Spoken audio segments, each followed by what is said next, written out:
Merci de votre fidélité à Shalom Télévision. Mesdames, Messieurs, bienvenue à votre rendez-vous citoyen d'appui aux actions du gouverneur, toute son équipe gouvernementale ainsi que les institutions qui l'accompagnent. Merci à vous tous de participer au développement du Haut-Katanga, province hospitalière où il fait beau vivre. Vous avez donc bien raison d'être avec nous. Après son séjour dans la capitale Kinshasa où il a participé au forum sur la bonne gouvernance, le chef de l'exécutif provincial a regagné la capitale du cuivre jeudi 24 septembre. Jacques Kaboula Katoué a été accueilli à l'aéroport international d'Alouano par son vice-gouverneur, quelques membres de son cabinet et du gouvernement provincial, les membres du service de sécurité. Aussitôt arrivé, le chef de l'exécutif provincial a été inspecté les travaux en cours sur la ville de Lubumbashi. Retour à l'image dans ce reportage. La modernisation de la voirie de Lubumbashi, initiée par le gouverneur de province, n'est pas faite à moitié. Au-delà de la chaussée et des trottoirs, Jacques Kaboula Katoué a songé à l'éclairage public. D'ores et déjà, plusieurs artères de la capitale du cuivre brillent de mille feux la nuit grâce aux lampadaires solaires qui y ont été placés. De retour de Kinshasa, où il a déployé d'intenses activités en mission officielle, le numéro 1 du Haut-Katanga a parcouru quelques artères pour s'en rendre compte. Jacques Kaboula Katoué, qui avait à ses côtés son vice-gouverneur et son ministre des Infrastructures, est passé tour à tour sur l'avenue Lumumba et sur chaussée Laurent-Désiré Kabila. Le gouverneur a parcouru cette dernière artère à pied. De la poste à l'angle de l'avenue Kassavubu, Jacques Kaboula Katoué a pu réaliser comment l'agréable a rejoint l'utile. La sécurité sur les artères de la ville de Lubumbashi se trouve ainsi renforcée. Quant à la population bénéficiaire de cette action, elle a salué le passage du gouverneur, une façon de l'encourager à maintenir le cap. On en vient maintenant à cette bonne nouvelle pour la province du Haut-Katanga. La grande cimenterie du Katanga, basée essentiellement à Likasi, va lancer sa toute première production de la chaux d'ici la fin du mois d'octobre de l'année en cours. Eh bien, l'annonce a été faite au gouverneur de province Jacques Kaboula Katoué par les responsables de cette cimenterie. C'était au cours d'une audience leur accordée par le numéro 1 de Haut-Katanga. La délégation de cette entreprise a émis les vœux de voir les gouverneurs de province visiter leur entreprise. Je vous recommande de suivre au sortir de l'audience Ilunga Chibind, responsable de la grande cimenterie du Haut-Katanga, au micro de votre journal.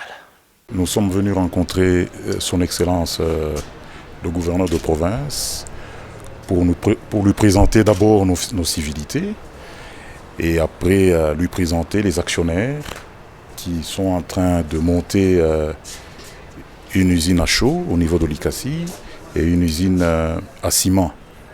Et là, nous voulons bien l'inviter à venir visiter cette usine parce que nous espérons que cette usine va aller à la production commerciale pour la première phase avec la chaux le mois fin octobre et que pour le ciment, ça sera l'année prochaine, au début de l'année.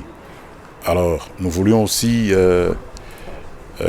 expliquer au gouverneur que cette cimenterie, c'est une cimenterie d'une très très grande capacité qui va produire 1 200 000 tonnes de ciment par an. Donc c'est une très très grande cimenterie. Et nous lui avons aussi expliqué que nous venions du Tanganyika avec les deux actionnaires qui veulent aussi construire une autre usine, une cimenterie au niveau du Tanganyika. Et donc, sur le plan économique, il y a plusieurs aspects que nous pouvons relever, notamment la contribution au chantier non seulement de la province, mais de la République tout entière. Aujourd'hui, le ciment est importé de la Zambie. Ce sont les devises qui doivent rester dans nos banques, qui partent vers l'extérieur, ce qui n'est pas bon. Nous remercions le gouverneur de province pour la promptitude à nous recevoir, sa disponibilité. Et en tout cas, il est content et il aimerait bien nous accompagner jusqu'à ce que le projet, la production commerciale puisse avoir lieu. Il est vraiment content. On en vient maintenant à ce titre alarmiste après l'incursion des quelques éléments des Bakata Katanga dans la ville de Lubumbashi samedi 26 septembre 2020. Eh bien, le bilan reste tout de même établi par les responsables des services de sécurité. Je vous recommande de suivre ces bilans par le biais du ministre provincial de l'Intérieur, Philbert Nkunda. Il est au micro de votre journal. Situation ayant prévalu dans la ville de Lubumbashi la nuit du vendredi 25 septembre 2020 au samedi 26 septembre 2020 par des éléments Maï Mira du mouvement des indépendantistes révolutionnaires africains. Les faits. Le 25 septembre 2020, vers 16h, heure locale, tentative d'évasion à la prison de Kassapa avec dégâts matériels importants. Incendie des blocs, cellules et le bâtiment administratif par les prisonniers et il y a eu mort d'homme.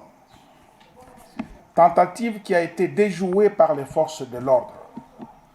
Vers 23h, heure locale, les Maï Bakatakatanga, déjà infiltrés dans la ville de Lubumbashi, se sont regroupés dans la périphérie de la commune annexe à partir du golfe Faustin, ont progressé vers la ville avec comme intention de prendre le centre-ville, la place Moïse Tshombe, la poste et la station de la RTNC Lubumbashi. Estimé à plus ou moins 200 personnes, avec les armes AK-47, calibre 12, machettes, flèches et autres armes blanches. Ils ont été empêchés par les forces de l'ordre d'accéder au gouvernorat de province. C'est hors la loi se dirigeront vers la place Moïse Tshombe qu'ils vont investir vers 1h du matin. La milice était accompagnée des femmes et enfants scandant des slogans sur l'autonomie et l'indépendance du Katanga. Un autre groupe, vers 4h du matin, heure locale, en provenance de Kamatete, estimé à plus ou moins 100 personnes, a emprunté l'avenue Biaï prolongée, avec comme intention de prendre la prison de la Kassapa et la RTNC Lubumbashi. Ces derniers ont été déjoués par les éléments du bataillon police militaire, PEM en sigle, basé à la prison de Kassapa. Ces assaillants vont progresser pour prendre la RTNC et rejoindre le gros du groupe et se renforcer à la place Moïse Tshombe. Parmi eux, l'on signale des femmes et des mineurs, parmi les combattants armés. La police nationale congolaise va tenter de les disperser avec du gaz lacrymogène pour les séparer. C'est à ce moment-là qu'ils ont répliqué et commencé à tirer sur nos hommes. Ils ont fait l'usage d'armes à feu. En tirant sur nos hommes, 2 policiers ont été décapités. Ils ont aussi réussi à tuer un élément des FARDC. Les forces loyalistes se sont vues dans l'obligation de riposter fermement. En ce moment, la situation est sous contrôle et est devenue calme sur toute l'étendue de la ville cuprifère de Lubumbashi. L'objectif était de prendre et de contrôler la prison de Kassapa, le gouvernorat de province, la RTNC, la place mythique Moïse Tshombe, symbole sacré du mouvement des indépendantistes révolutionnaires africains, MIRA en sigle. À l'heure actuelle, le bilan provisoire se présente comme suit. Du côté des assaillants, 16 neutralisés, plusieurs blessés, 13 capturés, 7 armes récupérées, plusieurs flèches et machettes, des effigies de Gédéon Kyungu Mutanga et un drapeau de Mira. Du côté ami, donc du côté loyaliste, 3 morts, dont 2 policiers décapités et un élément FARDC tué par balle. 7 blessés, 2 jeeps touchés par balle, une autre jeep saccagée et 3 armes ont été emportées. Il n'y a pas eu de dégâts collatéraux signalés auprès de la population civile. Ceux qui sont en errance ou en débandade sont poursuivis par les forces gouvernementales vers la route Kafoubou, Golfe Le Battant. Les autres se sont dirigés vers la route Likasi, route Kasenga. L'autorité politico-administrative, à savoir le gouverneur de province, rassure toute la population et lui demande de rester sereine, de se calmer et de dénoncer toute personne suspecte auprès des forces de l'ordre. Au moment venu, nous donnerons le rapport final lié à ces événements malheureux. Je vous remercie. Avant-dernier titre, pour sa part, les vice-gouverneurs du Haut-Katanga, Jean-Claude Kanfoua Kimiba, a assisté mercredi 23 septembre à Pullman Grand Caravia Hotel au dîner préparatoire des ateliers d'échange à l'attention des députés provinciaux et quelques leaders des confessions religieuses. C'est pour lutter contre le travail des enfants et la protection des enfants dans le Haut-Katanga. Une campagne qui sera lancée avec l'initiative de la Vision mondiale et les ministères provinciaux du plan et de l'enfant. Je vous recommande de suivre ce reportage. Ce dîner a été organisé en marge des ateliers d'échange qui devront se dérouler du 24 au 25 puis du 28 au 29 septembre 2020 sous le thème « Les politiques en matière de protection et de lutte contre les pires formes de travail des enfants ». D'où la présentation au cours de ce dîner de la campagne pouvant aider à améliorer les conditions de vie de l'enfant. Pour y parvenir, la collaboration au gouvernement provincial du Haut-Katanga, Vision mondiale par le biais de la coordination des partenariats publics-privés et relations avec l'Assemblée provinciale, du ministère du plan et celui de l'enfant peut faire la différence pour que cette campagne soit un succès. Prenant la parole, le vice-gouverneur de province Jean-Claude Kanfoua Kimiba a, au nom du gouverneur de province Jakaboula Katoué, lancé officiellement ces ateliers d'échange qui touchent une couche de la population, à savoir les enfants, tout en rendant des hommages dignes au président de la République Félix-Antoine Tshisekedi Tshilombo. Il s'agit d'un sujet qui concerne une couche de vulnérables que sont les enfants.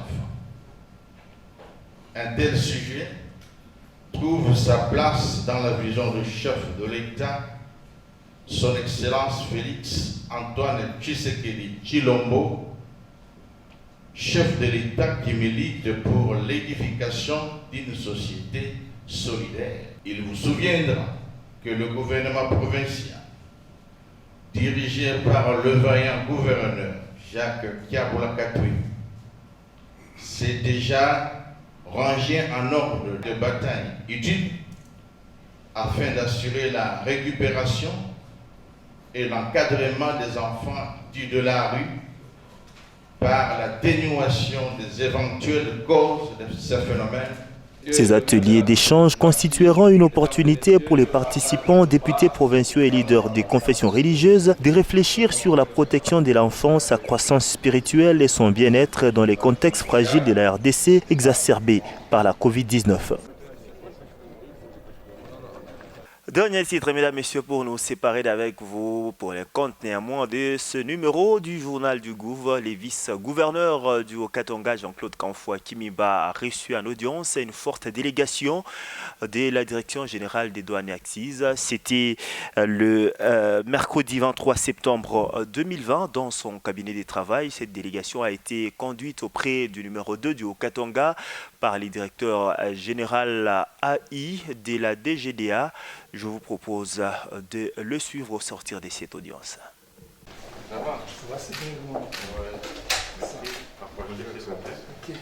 Nous venions de la Zambie, de Lusaka, où nous sommes allés nous entretenir avec nos collègues de l'administration de douane de la Zambie. Et c'est autour de toutes ces questions-là que nous avons pu échanger avec son Excellence Monsieur le Vice-gouverneur. Et nous avons essayé de passer en revue la plupart des problèmes inhérents à l'administration de douane et aussi à l'administration provinciale. Oui, évidemment, comme toute autorité provinciale, comme toute autorité de l'administration, nous avons pu échanger là-dessus, nous avons posé certains problèmes que nous avons pu constater. Et je sais aussi que l'autorité provinciale, maîtrisant bien son secteur, a dû nous rassurer de son implication pour la lutte contre la contrebande et la fraude douanière. Il est vrai qu'il nous a rassurés qu'elle ne ménagerait aucun effort pour pouvoir nous accompagner dans la lutte que nous menons contre ce fléau. Le journal du Gouv est fini. Mille merci à vous tous d'avoir cru à notre franche collaboration. Je nous recommande de rester avec nous pour la suite de nos programmes. Et vous avez bien raison d'être avec nous. À très bientôt sur votre télévision. Au revoir.